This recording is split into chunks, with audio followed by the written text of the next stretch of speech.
Hi friends, welcome to Cooking Jofina English Knowledge. இந்த வீடியோல நம்ம என்ன பார்க்க போறோம்னா டெய்லி யூஸ் பண்ற தமிழ் சென்டென்ஸ்க்கு இங்கிலீஷ்ல வந்து எப்படி பேசலாம் அப்படின்றத பார்க்கலாம். ஃபர்ஸ்ட் சென்டென்ஸ், நீ என்ன சமைக்கிறாய்? நீ என்ன சமைக்கிறப்ப அப்படின்னு சொல்லி கேட்போம்ல, அது எப்படி இங்கிலீஷ்ல கேட்கலாம்னா what are you cooking? What are you cooking? What அப்படின்னா என்ன அப்படின்னு அர்த்தம். ஆர் அது வந்து ப்ரெசன்ட் டென்ஸ் வெர்ப். யூ அப்படின்னா நீ இல்லைன்னா நீங்கள் அப்படின்னு அர்த்தம். அதே குக்கிங் அப்படின்னா சமைக்கிறது. What are you cooking? நீ இல்லைன்னா நீங்க வந்து என்ன சமைக்கிறீங்க அப்படின்னு சொல்லி கேட்கறதுக்கு what are you cooking? What are you cooking அப்படின்னு இங்கிலீஷ்ல சொல்லலாம். செகண்ட் சென்டென்ஸ், உணவு சுவையாக இருக்கிறது.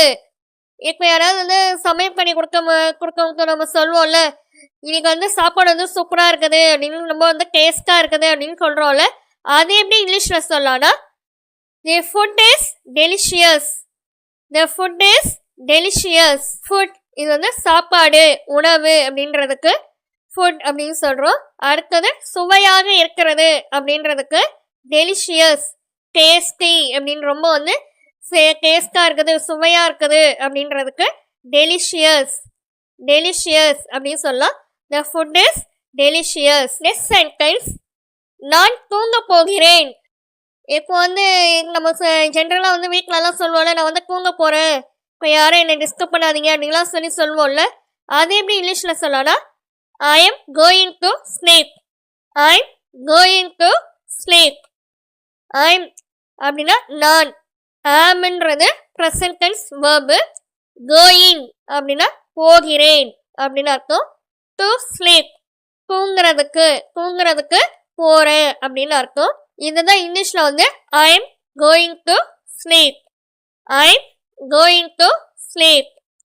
நெக்ஸ்ட் சென்டென்ஸ், காலை 6 மணிக்கு எழுப்பு. காலையில் வந்து 6 மணிக்கெல்லாம் என்னை எழுப்பு அப்படின்லாம் சொல்லுவோம்ல வீட்டில் இருக்கிறவங்களுக்கு, அது எப்படி இங்கிலீஷில் சொல்லலாம்னா wake me up at 6 AM. Wake me up at 6 AM. Wake up அப்படின்னாவே எழுப்பு எழுந்துரு அப்படின்னு அர்த்தம். மீ அப்படின்னா என்னை அப்படின்னு அர்த்தம். அட் 6 AM காலையில், அதாவது ஏஎம்னாவே என்னது காலையில் அப்படின்ற மாதிரி தான் அர்த்தம்.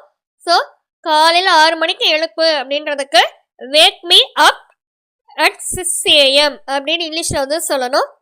நெக்ஸ்ட் சென்டென்ஸ், இதன் விலை எவ்வளவு? இப்போ வந்து ஒரு பொருளை காமிச்சு நம்ம கடையிலலாம் கேட்போம்ல, இது எவ்வளவு விலை அப்படின்னு சொல்லி கேட்போம்ல, அது எப்படி இங்கிலீஷில் சொல்லலாம்னா how much does this cost? How much does this cost? How much அப்படின்னா எவ்வளவு, திஸ் காஸ்ட் அப்படின்னா இதன் விலை, இதோடைய விலை எவ்வளவு அப்படின்றதுக்கு how much does this cost. Does அப்படின்றது ப்ரெசன்ட் டென்ஸ் வெர்ப். ஸோ இதன் விலை எவ்வளவு அப்படின்னு கேட்கறதுக்கு how much does this cost அப்படின்னு சொல்லணும்.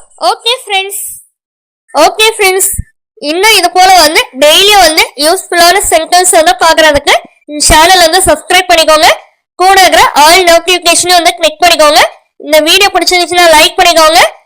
உங்களுக்கு ஏதாவது டவுட்ஸ் இருந்துச்சுன்னா கமெண்ட் செக்ஷன்ல கமெண்ட் பண்ணுங்க. தேங்க்யூ ஃபார் வாட்சிங். Have a nice day.